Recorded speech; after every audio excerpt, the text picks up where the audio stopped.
Hello everyone. Before we get started here with our final session, I've got a couple of giveaways to give out. So perhaps these people are still in the room, perhaps they're not, but is Edward Steerley from NPCA in the house? Edward? Congratulations, Edward, you won this bag. We'll try this one more time. How about Tim Brault from U.S. Fish and Wildlife Service? Tim! You don't have to come get it now, but you've got a bag up here. Thanks to Chesapeake Conservancy for donating these. Thanks for those of you that brought cards. Remember to put them in the bowls for drawing. So next conference you're at, if this happens again, you'll be set. So welcome to the end of two just terrific days. Again, thanks.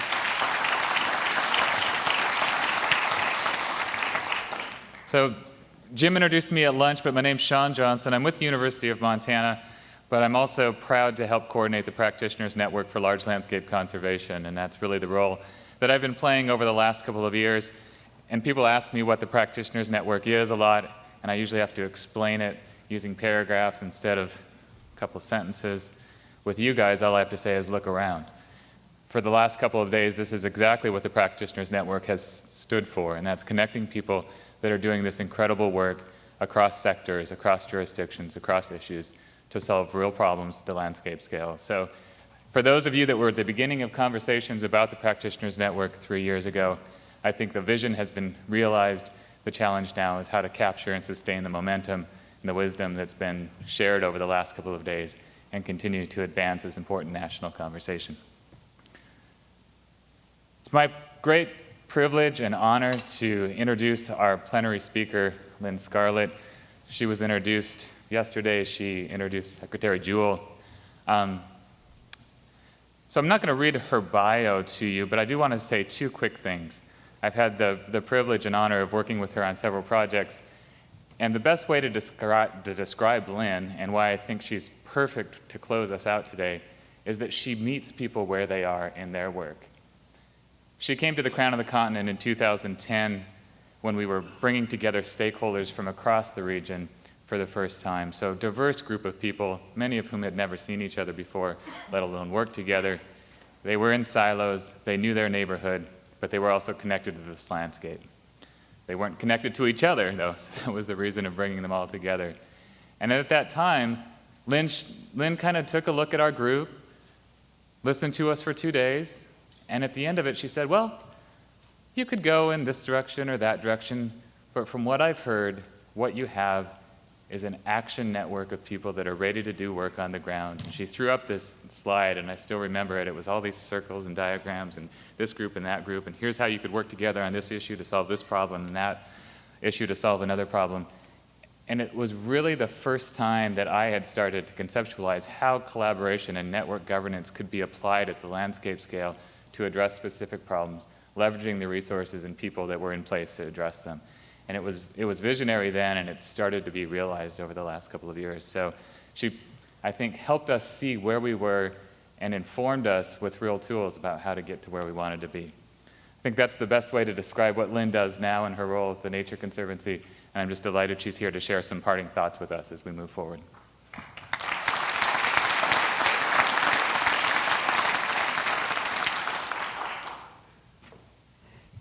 That diagram was actually my napkin moment. I had first sketched it out on a little napkin. Good afternoon. I'm really humbled to have this final role and so honored that there's still people here right down to the bitter end or the happy end. This is a spectacular event. I've gotten so much high energy from it. There's an extraordinary depth of knowledge gathered here and, of course, throughout the 2 days, and really phenomenally broad experiences on large landscape conservation. Whether coming from a science lens, whether coming from a practitioner and manager's lens, whatever that walk of life is, they've been here. I want to give, and I know we've done this before, but we just really must give Jim Levitt and the planning team another round of applause.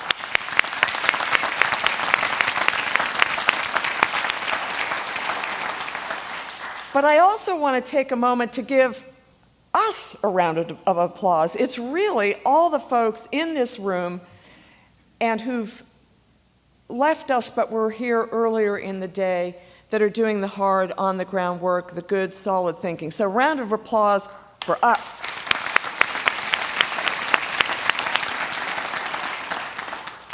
It is your wisdom, it is your engagement that propel landscape conservation forward. We had over 80 panels, some 200 speakers, and I cannot hope to synthesize such diversity. But instead, I want to offer some reflections. I chatted with John Conger of the Department of Defense at lunch, and he turned to me and he said, "Well, Lynn, how big is large?" And we began to discuss that, and I said, perhaps large landscape conservation is not so much about a specific scale. Rather, as Secretary Jewell implied, large scale is about a vantage point. It's about a vantage point of whole systems and long time horizons. Which brings me to my first reflection. Large landscape conservation evokes nimbleness and shape shifting. It's about scale and configurations linked to social settings and ecological challenges that vary across space and time. Sometimes that scale may indeed encompass a watershed. Sometimes the scale of, say, one landscape conservation cooperative. Sometimes, as in the efforts to tackle Gulf hypoxia, the scale may comprise 7 landscape conservation cooperatives, other partners, and more. And almost always, landscape scale conservation involves actions clustered in nested scales. So I return to the crown of the continent, a watershed, a system of watersheds, a whole mountain range, 2 nations. And actions deploy at all of those different scales, and the picture of those landscapes varies from the very large picture to scales that step down from that. Now that brings me to my second reflection, that landscape scale conservation is about linkages. Linkages of people and nature. That's a nexus that at the Nature Conservancy we're increasingly emphasizing as the world builds out to a globe of 9 billion people. It's about linkages of urban and countryside. It's about oceans and lands and their linkages. It's about social, economic, and environmental systems. But I want to come back to those urban linkages and thank you very much to the planners who in this large-scale conservation conference highlighted and featured urban spaces. 80% of folks in the US live in cities and suburbia. The sustained commitment to conservation requires their engagement. It requires engagement, as Mamie Parker has said, of shoes of every color. And I want to tell a quick story, a story about my daughter. She taught a few years back in East Oakland. For those of you who know East Oakland, it's a very disadvantaged community. She wanted to take the kids to Golden Gate National Recreation Area, just a few miles away from East Oakland. She wanted to take them for a hike in Muir Woods. That national recreation area, 70,000 acres, is actually a mosaic of landscapes, urban and non-urban. When she posed this proposition to them, they said, "Teacher, we don't want to do this. We are afraid. We're afraid because we have never walked outside the city. We have never seen the Golden Gate Bridge. We have never walked on a surface other than asphalt." She found a solution. They went to the Nature Center. As we think of large landscape conservation, we must not leave our cities behind.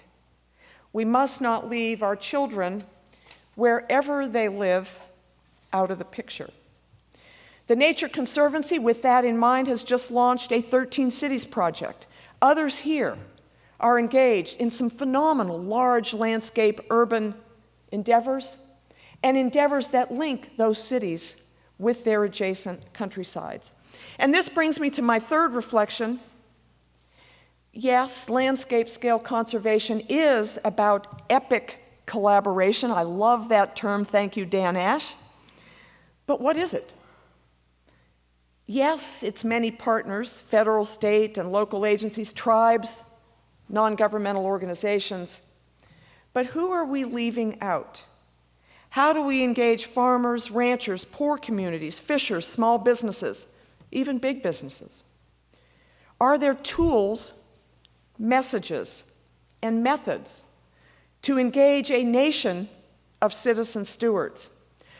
Our Hurricane Sandy work, as some of the presentations here over the last 2 days exemplified, are helping galvanize that effort of bringing all kinds of folks together as they strive jointly to enhance resilient communities. I have a few more thoughts about epic collaboration. Yes, such collaboration involves many partners, but it's also about forms and content of collaboration. Epic collaboration, to my mind, involves durability over time. It is not simply about partnerships centered on a single action bounded in time. We do that, and we do that well. It implies shared goal formation, but it also implies the imperative of mutual learning. It means integration of many knowledges. It means the embrace of experiential knowledge of situation and practice. It is that boots on the ground of that farmer on the farm, the fisherman in his boat, the citizen in their community that help pinpoint the possible, define the doable, and indeed even identify what they perceive to be important. It means engagement in knowledge building and knowledge networking, not merely knowledge transfer. It requires better understanding, therefore, of collaborative science processes and the deployment of decision support tools. How do we use joint fact-finding? How do we use collaborative adaptive management? How do we use collaborative computer-based scenario planning? I have two more reflections. There's been much talk here these past 2 days of phenomenal science tools and analyses. Some talk of extraordinary partnerships. But I also see an efflorescence, I love that word, of what might be called network governance. Governance of equal partners sharing and coordinating. This is not easy and is hard to sustain. Have we cultivated capacity in network leadership? There's a growing body of sociology literature that suggests network leadership is very different from our more traditional hierarchical leadership in the qualities needed and the transactions undertaken. How do networks fit within contexts of traditional, more formal government decision processes? How do they fit within the processes of existing agencies when we're trying to put Humpty Dumpty together again, and yet our agencies sometimes have more fractionated, either jurisdictionally and geographically, or in terms of issue sectors, they're fractionated. So I offer a final reflection and then one short story. Large landscape conservation shifts our attention to the future. In the previous session, one of the speakers noted a proverb in which it said, "The best time to plant a tree is 20 years ago. But landscape conservation is about, and scale conservation is about anticipation. It's about a view toward tomorrow. And that means we need science tools that help us think about that future. At TNC, we think about this a lot. Many of you, in the tools that you described, the science you disclosed, also are thinking about that a lot. What are those changes afoot on the landscape, whether from the effects of a changing climate or other dynamics, that we need to anticipate so that we can plant that tree now for that future? We have a tool at the Nature Conservancy that has begun to look at biodiversity hotspots of tomorrow, given the anticipation of climate change. And tomorrow, by the way, is where we always end up. And now I want to end with a story. Some of you may have heard me recount this story. Indeed, I recounted it at the Crown of the Continent event that Sean mentioned. Several years ago at that Crown of the Continent event, there was an Athabascan leader. He spoke of condors, California condors. He reminded those of us gathered that they once soared the skies of Alberta and California and Mexico. Indeed, they soared the skies of half a continent. That is a large-scale tableau. 30 years ago, just 22 of those magnificent birds remained. Those birds with a 10-foot wingspan, when you hear them fly overhead, you hear the wind whistle through those wingtips. Their days 30 years ago were numbered. A debate unfolded. Do we give them a last chance? Do we embark on a captive breeding program? The debate was intense, but the captive breeding began.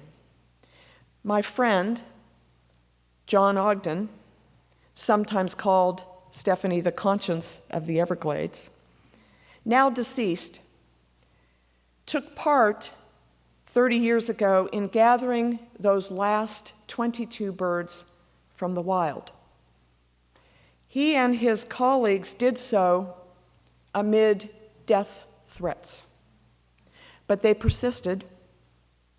Let us now scroll forward from that time, scroll forward 25 years to 2009. I was privileged to return with John Ogden to the Sespe Wilderness in California for his first return in 25 years. There in the wilderness we stood as the skies turned rosy at dusk. We watched 12 California condors that had been released back into the wild some months before soar and cycle and alight in the very roosts their ancestors had once used. I stood shoulder to shoulder with John, watching the fruits of his labors. That effort centered on that bird. But it required a long vision and eventually actions across a large landscape that continue to this day. It required epic collaboration. Yes, we've come a long way in how we think and act at landscape scales, with a sophistication and tools that could not have been imagined 30 years ago. But there's a common thread today with that past 30 years ago, a reminder. We work together, but the passion and courage of each and every individual matters. Your courage becomes a catalyst for many. So go forth and do good works.